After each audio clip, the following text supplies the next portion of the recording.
আপনারা অনেক সময় এই প্রশ্নটি করে থাকেন যে আসলে আপনারা ফেসবুক পেজে কাজ করবেন নাকি ফেসবুক প্রোফাইলে। তো বন্ধুরা, আজকের এই ভিডিওটিতে এই বিষয়টি সম্পর্কে বিস্তারিত আলোচনা করব। আপনারা ফেসবুক পেজ নাকি প্রোফাইলে কোথায় কাজ করবেন, কোথায় কাজ করলে বেশি সুবিধা পাবেন এবং কোথায় কাজ করলে অসুবিধার সম্মুখীন হতে পারেন, এই সম্পূর্ণ বিষয়গুলোই কিন্তু আজকের এই ভিডিওটিতে বিস্তারিতভাবে আলোচনা করব। তো বন্ধুরা, ভিডিওটি খুবই ইনফরমেটিভ হতে চলেছে। অবশ্যই ভিডিওটি লাস্ট পর্যন্ত দেখুন।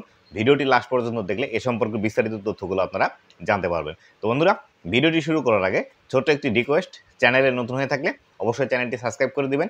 ফেসবুক পেজ থেকে দেখলে অবশ্যই ফেসবুক পেজটি ফলো করে দিবেন, যাতে করে ভবিষ্যতেও ফেসবুক রিলেটেড এমন আরও ইনফরমেটিভ কন্টেন্টগুলো আপনারা পেতে থাকেন। তো বন্ধুরা, বর্তমানে আমরা একইভাবে ফেসবুক পেজ এবং প্রোফাইল থেকে কিন্তু ইনকাম জেনারেট করতে পারি। আমাদের ফেসবুকে যে প্রোফাইলটি আছে, এই প্রোফাইলের মধ্যে আমরা যদি প্রফেশনাল মোডটি অন করে নিই, তাহলে একটি ফেসবুক পেজের মধ্যে যে কাজগুলো করা যায় বা যেভাবে ইনকাম করা যায়, ঠিক সেমভাবে ফেসবুক অ্যাকাউন্ট থেকে বা প্রোফাইল থেকেও কিন্তু ইনকাম করা যায়। তো বন্ধুরা, এবার আসি আপনারা কোন কোন সুবিধা অসুবিধার মধ্যে পড়তে পারেন ফেসবুক পেজ এবং প্রোফাইলের মধ্যে কাজ করলে, এবং আপনি কোথায় কাজ করবেন এই বিষয়টি সম্পর্কে একদম ভিডিওর লাস্টে জানাবো। অবশ্যই ভিডিওটি লাস্ট পর্যন্ত দেখতে থাকবেন। ফেসবুক প্রোফাইলের মধ্যে আপনি যদি কাজ করে থাকেন, তাহলে এক্ষেত্রে যেটি ডিসঅ্যাডভান্টেজ আছে সেটি হলো আপনি আপনার প্রোফাইলের মধ্যে কোনো প্রকার অ্যাডমিন অ্যাড করতে পারবেন না, বা আপনার প্রোফাইলের যদি কোনো সমস্যা হয়ে থাকে তাহলে সেই ক্ষেত্রে কাউকে যদি আপনি দেখাতে চান, তাহলে অবশ্যই আপনাকে তাকে কিন্তু আপনার ফেসবুক এই প্রোফাইলের পাসওয়ার্ড বা লগ ইন ডিটেলস দিতে হবে, তবে কিন্তু সে আপনার এই প্রোফাইলটি অ্যাক্সেস করতে পারবে। অথবা আপনারা যদি একসাথে ৩-৪ জন মিলে কাজ করতে চান, তাহলে সেই ক্ষেত্রে আপনাকে প্রতিজনের কাছেই কিন্তু আপনার ফেসবুক প্রোফাইলের লগ ইন ডিটেলসটি রাখতে হবে। অপরপক্ষে আপনি যদি ফেসবুক পেজের মধ্যে কাজ করে থাকেন, তাহলে সেই ক্ষেত্রে আপনি কিন্তু পেজের মধ্যে অ্যাডমিন, পাবলিশার, ম্যানেজার এই সম্পূর্ণ বিষয়গুলো কিন্তু অ্যাড করতে পারবেন। এই সম্পূর্ণ বিষয়গুলো অ্যাড করলে যে বিষয়টি হবে, ধরুন আপনি যদি একটি টিম ওয়াইজ কাজ করে থাকেন, তাহলে সেই ক্ষেত্রে আপনি আপনার পেজের অ্যাডমিন হিসাবে থাকলেন, আরেকজনকে পাবলিশার হিসেবে রাখলেন, সে শুধু ভিডিও আপলোড দেবে, এবং আরেকজনকে আপনি ম্যানেজার হিসেবে রাখলেন, সে শুধু আপনার পেজের মধ্যে যে কমেন্টগুলো আসবে সেই কমেন্টের রিপ্লাই দিবে, বা সে শুধু আপনার ভিডিওগুলো কেমন পারফরমেন্স করছে এই বিষয়গুলো দেখবে। এভাবে কিন্তু পেজ এবং প্রোফাইলের মধ্যে এই দুটি বিষয় কিন্তু একটু ডিফারেন্স আছে। ২ নাম্বার যে বিষয়টি আছে সেটি হলো জিরো ফলোয়ার। তো বন্ধুরা, আপনি যদি ফেসবুক পেজ একটি নতুন ক্রিয়েট করে সেই পেজের মধ্যে কাজ করা শুরু করেন, বা সেই পেজের মধ্যে কন্টেন্ট পাবলিশ করা শুরু করেন, তাহলে সেই ক্ষেত্রে আপনাকে কিন্তু একদম জিরো থেকে শুরু করতে হবে। এক্ষেত্রে আপনার যদি কোনো প্রকার ফেস ভ্যালু না থেকে থাকে এবং আপনি যদি একদমই নতুন হয়ে থাকেন ফেসবুকের মধ্যে, তাহলে সেই ক্ষেত্রে আপনাকে কিন্তু প্রথম অবস্থা থেকেই একদম জিরো ফলোয়ার নিয়ে শুরু করতে হবে। এবং নতুন যখন আপনি ভিডিও আপলোড দিবেন, সেক্ষেত্রে আপনার এই ভিডিওগুলোতে ১-২টি ভিউজ, অনেক সময় একটি ভিউজ নাও আসতে পারে। এই বিষয়টি অবশ্যই আপনাকে মাথায় রেখে তারপরে কিন্তু ফেসবুক পেজের মধ্যে কাজ শুরু করতে হবে। অপরপক্ষে আপনি যদি প্রোফাইলের মধ্যে কাজ শুরু করেন, তাহলে সেই ক্ষেত্রে প্রোফাইলের মধ্যে কিন্তু ৫,০০০ ফ্রেন্ড অলরেডি কিন্তু থেকে যায়, বা আপনি চাইলে ৫,০০০ ফ্রেন্ড পর্যন্ত আপনার প্রোফাইলের মধ্যে বাড়িয়ে নিয়ে তারপরে মনিটাইজেশন অন করলে আপনার যে ৫,০০০ ফ্রেন্ড আছে, এই ৫,০০০ ফলোয়ার কিন্তু সেটি কনভার্ট হবে, বা ৫,০০০ যে ফ্রেন্ড ছিল সেই ৫,০০০ ফ্রেন্ড অটোমেটিক এটি আপনার ফলোয়ারে কনভার্ট হবে। এবং আপনি যখন কোনো একটি ভিডিও আপলোড করবেন অথবা একটি রিলস আপলোড করবেন, সেই ভিডিওতে আপনার ২০০, ৪০০, ৫০০ ভিউজ কিন্তু অলরেডি আসতেই থাকবে। এটি কিন্তু একটি ফেসবুক পেজ এবং প্রোফাইলের মধ্যে উপকারিতা এবং অপকারিতা। ৩ নাম্বার যে বিষয়টি আছে সেটি হলো ভিউজ।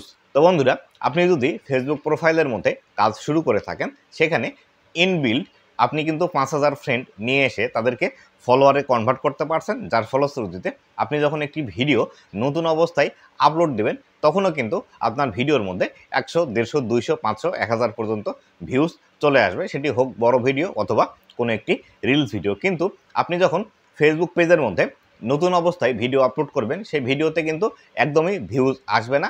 এমনকি হতে পারে সেখানে ১-২টি ভিউজ আসতে পারে। কিন্তু রেগুলারলি যখন আপনি ফেসবুক পেজের মধ্যে কাজ করতে শুরু করবেন, সেখানে কিন্তু আপনার ১-২টি ভিডিও যদি ভাইরাল হয়ে যায়, তাহলে সেই ক্ষেত্রে আপনার সেই ভিডিও থেকে হিউজ পরিমাণ কিন্তু ফলোয়ার আসার সম্ভাবনা বেশি থাকে।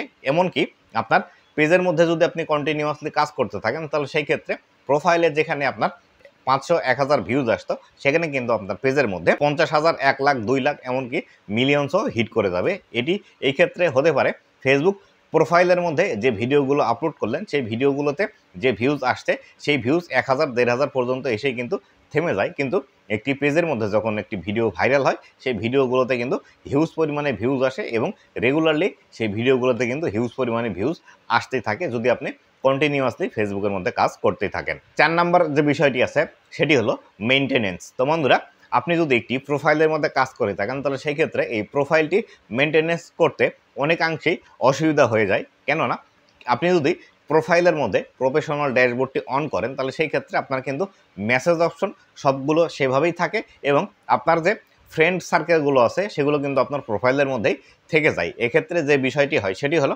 আপনি আপনার পেজের মধ্যে যখন কোনো ভিডিও আপলোড করছেন সেই ক্ষেত্রে এই ভিডিওগুলো দেখে আপনার যারা বন্ধুবান্ধব আছে আপনাকে কিন্তু টিটকারিমূলক কথাবার্তা বলতে পারে বা আপনাকে কিন্তু ডিমোটিভেট করতে পারে।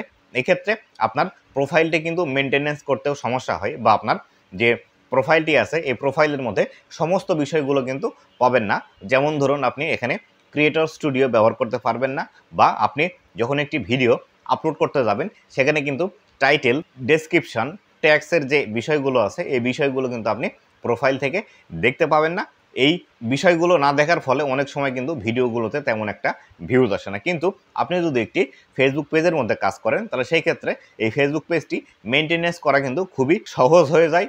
অথবা আপনি যদি কোনো কাজ না পারেন আপনি অন্য আরেকজনকে দিয়ে কাজ করাতে পারেন তাহলে সেই ক্ষেত্রে আপনি তাকে ম্যানেজার অথবা পাবলিশার হিসাবে রাখতে পারেন। এক্ষেত্রে আপনার যে কাজগুলো আছে আপনি জাস্ট একটি ভিডিও আপলোড দিয়ে দিলেন, সে কিন্তু সেখান থেকেই আপনার যত প্রকার ফেসবুকের মধ্যে আরও কাজগুলো আছে, আপনার ভিডিওতে থাম্বনেল অ্যাড করা, আপনার ভিডিওর টাইটেল, ডেসক্রিপশন খুব ভালোভাবে লেখা, এই বিষয়গুলো কিন্তু সে করতে পারবে। অপরপক্ষে একটি প্রোফাইলে কিন্তু এই বিষয়গুলো করা যায় না। এক্ষেত্রে এই বিষয়গুলো যদি করতে চান তাহলে কিন্তু অবশ্যই তাকে লগ ইন ডিটেলসগুলো দিতে হয়। 5 নাম্বার যে বিষয়টি আছে সেটি হলো মনিটাইজেশন প্রবলেম। তো বন্ধুরা, ফেসবুক প্রোফাইলের মধ্যে আপনি যদি কাজ করে থাকেন তাহলে সেই ক্ষেত্রে ভুলবশত আপনার যদি ফেসবুক প্রোফাইলের মধ্যে প্রফেশনাল ড্যাশবোর্ড অফ করে ফেলেন তাহলে কিন্তু আপনার প্রোফাইলে যতগুলো মনিটাইজেশন টুলস ছিল সেগুলো কিন্তু অফ হয়ে যাবে। অপরপক্ষে একটি ফেসবুক পেজের ক্ষেত্রে কখনো কিন্তু মনিটাইজেশন অফ হয় না বা কোনো ভুলবশত কাজ করলে সেখানে কিন্তু মনিটাইজেশন অফ হওয়ার কোনো পসিবিলিটি নেই। আবার অপরপক্ষে আরও একটি বিষয় দেখা যায় সেটি হলো আপনি যদি কোনো একটি ভুল কাজ করে ফেলেন সেই ক্ষেত্রে আপনার প্রোফাইলের মধ্যে কিন্তু ডিরেক্ট সমস্যা চলে আসবে এবং সেই সমস্যা থাকা পর্যন্ত আপনার মনিটাইজেশনের মধ্যে কিন্তু প্রবলেম আসবে বা এমনও হতে পারে আপনার ফেসবুক প্রোফাইলটি আর পরবর্তীতে মনিটাইজেশন নাও পেতে পারেন। এক্ষেত্রে আপনি যদি পেজের মধ্যে কাজ করেন তাহলে সেই ক্ষেত্রে আপনার পেজে যদি কোনো একটি সমস্যা হয়ে থাকে তাহলে সেই ক্ষেত্রে আপনি আপনার পেজটি অন্য একটি অ্যাডমিন আইডিতে ট্রান্সফার করে নিয়ে সেখান থেকে কাজ করতে পারেন। অথবা দেখা গেল আপনার প্রোফাইলটি যদি কেউ হ্যাক করে বা পাসওয়ার্ড জানে তাহলে সেই ক্ষেত্রে আপনার এই প্রোফাইলটি কিন্তু নিয়ে অন্য কেউ ব্যবহার করবে। এক্ষেত্রে এই প্রবলেমগুলো আসতে পারে। পেজের ক্ষেত্রে কিন্তু এই বিষয়টি হওয়া খুবই কম হয়ে থাকে। যদি আপনি ভুল করে কাউকে বা ভুল মানুষকে যদি অ্যাক্সেস না দিয়ে দেন পেজের তাহলে সেই ক্ষেত্রে কখনোই কিন্তু এটি নিতে পারবে না। তো বন্ধুরা, পেজে এবং প্রোফাইলে কাজ করার যে সুবিধা এবং অসুবিধাগুলো আছে এই বিষয়গুলো সম্পর্কে বিস্তারিত আপনাদেরকে জানালাম। এবার আসি আপনি প্রোফাইল নাকি পেজে কোথায় কাজ করবেন। তো বন্ধুরা, আমি সাজেস্ট করি যে বিষয়টি সেটি হলো আপনাদেরকে অবশ্যই একটি ফেসবুক পেজ খুলে আপনাকে পেজের মধ্যে কাজ করতে হবে। প্রোফাইলের মধ্যে যদি আপনি কাজ করেন তাহলে সেই ক্ষেত্রে এখান থেকে সফলতার হার কিন্তু একদমই কম। 100 জন যদি প্রোফাইলের মধ্যে কাজ শুরু করে তাহলে সেই ক্ষেত্রে 5 জন 7 জন এখান থেকে কিন্তু সাকসেস পায়। কিন্তু আপনি যদি পেজের মধ্যে কাজ শুরু করেন তাহলে সেই ক্ষেত্রে পেজের থেকে সাকসেসের হার কিন্তু অনেকাংশেই বেশি। বা একজন ক্রিয়েটর যদি ফেসবুক পেজ খুলে সেখানে রেগুলারলি কাজ করে তাহলে অবশ্যই এখানে 80 থেকে 85 বা 90% কিন্তু সাকসেসের হার বেশি পাওয়া যায়। কেননা ফেসবুক পেজের মধ্যে ভিডিওগুলো বেশি ভাইরাল হয় বা এই ফেসবুক পেজের ভিডিওগুলোতে বেশি পরিমাণে কিন্তু রিচ পাওয়া যায়। আপনি হয়তো মনে করতে পারেন যে আমি অলরেডি আমার অ্যাকাউন্টের মধ্যে কাজ করলে 5000 ফলোয়ার পাচ্ছি, কিন্তু পেজের মধ্যে 0 ফলোয়ার দিয়ে আপনাকে শুরু করতে হচ্ছে। এটি কিন্তু একদমই ভুল ধারণা। কেননা আপনি যদি ফেসবুক পেজের মধ্যে রেগুলারলি কাজ করেন তাহলে সেই ক্ষেত্রে আপনার ভিডিও কোয়ালিটি ভালো হলে এই 5000 ফলোয়ার কিন্তু আপনি একটি ভিডিও থেকেই নিয়ে আসতে পারবেন। কেননা ফেসবুকের মধ্যে যখন একটি ভিডিও ভাইরাল হতে শুরু করে সেই ভিডিওতে যদি 1 মিলিয়ন, 1.5 মিলিয়ন বা 2 মিলিয়ন ভিউজ চলে আসে তাহলে সেই ক্ষেত্রে আপনার এখানে 10,000, 15,000, 20,000ও কিন্তু ফলোয়ার চলে আসতে পারে একটি ভিডিও থেকে। তাই অবশ্যই আপনি যদি প্রফেশনালি ফেসবুকে কাজ করতে চান অবশ্যই আপনাকে ফেসবুক প্রোফাইল বাদ দিয়ে অবশ্যই কিন্তু আপনাকে ফেসবুক পেজ নিয়ে কাজ করতে হবে। আর ফেসবুক পেজের মধ্যে কিন্তু বেশি পরিমাণে ভিডিও ভাইরাল হয়, বেশি পরিমাণে রিচ পাওয়া যায় এবং পেজে কাজ করা এটি হলো একদম প্রফেশনালিজম। তো বন্ধুরা, আজকের ভিডিও এ পর্যন্তই। ভিডিওটি কেমন লেগেছে অবশ্যই জানাবেন এবং ভবিষ্যতে ফেসবুক রিলেটেড এমন আরও ইনফরমেটিভ কন্টেন্টগুলো পাওয়ার জন্য অবশ্যই আমার ফেসবুক পেজ এবং ইউটিউব চ্যানেলের সাথেই থাকবেন। ধন্যবাদ সবাইকে।